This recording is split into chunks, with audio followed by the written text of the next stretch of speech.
You know, every year Al and I enjoy chasing panfish, and particularly crappies. And recently, we've been getting into a technique that's just a little bit different. Hey, not only is it different, it is incredibly productive, and it's something, a presentation delivery system, that most crappie fishermen don't do.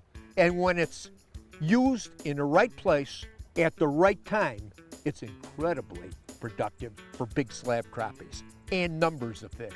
You're going to learn something today if you're a crappie fisherman, I hope. Fall is a great time to chase after any species of fish, and one of our favorites is the crappie. This fish can be doing a lot of different things at this time frame, so you gotta be flexible. Right now it's late September. I would consider this early fall. The water temperature is still fairly warm, 65 degrees, but dropping like a rock. This fall window can be a deceiving time of year. A lot can happen very quickly, and these fish move quite a bit in a short period of time in preparation for the winter months. The shallows cool quickly at night and force some fish to start evacuating the flats. Some fish at mid-levels start moving deeper.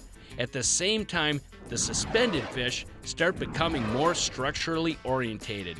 So there's a kind of mass exodus of crappies from shallow to deep and from the vast open water to structure. This is the early stages of aggregation. These fish can be spread like chaff in the wind. That's where a good set of electronics, a Lake Master map, and a fast, or somewhat fast, fishing presentation can cut your search big time. Today we have modified the traditional three-way rig we use for walleyes to allow us to hunt and find crappies on the prowl. There's a big school of them right there. Look at this. Those are the guys that we're after. There we go. 23 foot of water. Oop, there he goes. Yep. Ease them up, that could be a crop. Okay. Anchor. Here he comes. Anchor.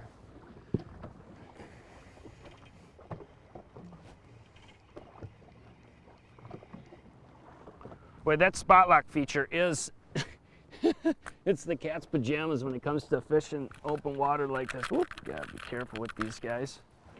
Nice crappie, that's what we're after today.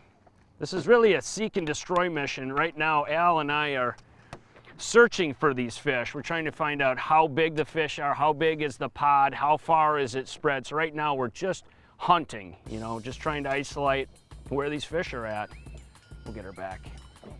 You can see our first path was out a little bit deeper. So we came back around, we had one fish, but we marked a lot of fish shallower. So now we're taking our next path in just a slight bit shallower. Trying to see if there's a little bit bigger pot of fish inside. Maybe it is. Yeah, it is. A little bit better. Ready? You got fish, Al? Yeah, a little bit better. Nice. A little bit What'd better. you get I him had on? one before that too. Look at him. Look at him. He bit on the very, very last hook. Not a bad one. Huh? I'm surprised you're not whacking and stacking these, Danny, to keep them. What did you throw them out for? Yeah, you can keep them. There's a few of them. I'm trying to get the parameters of where these fish are at. They're not really bunched. You got a break here. The best I can tell, you keep locking it in here.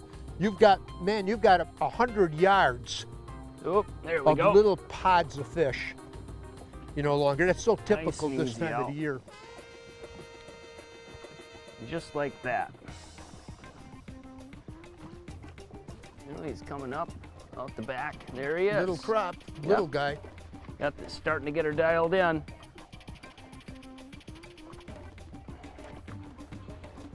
Not big, but it is the species we're after. Watch out with those little tiny hooks there. You got a If good that's one? a crappie, it's a good one, Dan. You got one going, huh? If it's a crappie, it's a good one. We're starting to dial it in a little bit more. You just keep on going and whittle it down. You want me to Nice stay one. on Not a giant, but not a bad one. Nice. You want me to stay on the motor? I don't need a net on them, but Oh, that's a nice one. you know, I said they're not bad. That one's got 2 hooks in. Look at that. That's the original little floating original rapid. The thing about that little bait, you barely got to move it. You can fish so slow with it, and you got a nice wiggle. That's the key. You got to you watch your speed over the side of the boat.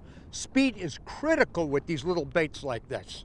Yeah, you know, you go too fast and it starts spinning on you. And you watch the speed over the side of the boat. You can watch it on your depth finder that you're running everything. Once you get the right speed for the wind, for the depth, you're locked in. You're fishing as slow as you can, but you're doing it as fast as you can. Does that make sense to you? As slow as you can, as fast as you can.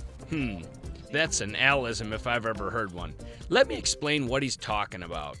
Right now, I am on the Minn Kota Tarova, manually controlling the speed and depth that the baits are running in. We are meandering up and down the break, anywhere from 20 foot of water to 35 foot of water, in search of the biggest pods of active fish. When we hook up, we immediately throw down a waypoint. On this particular break, we have isolated this scattered school to be 150 to 200 yards long. Now the moderate wind is blowing directly into this point, so like any efficient angler, we fish into the wind for better speed and depth control until we get to the end of the pod of fish. Then we pick up, drive down to the beginning, and start the pass over again. We don't waste any time. We have a depth zone that the majority of the fish are at. Now we will tighten the noose even tighter.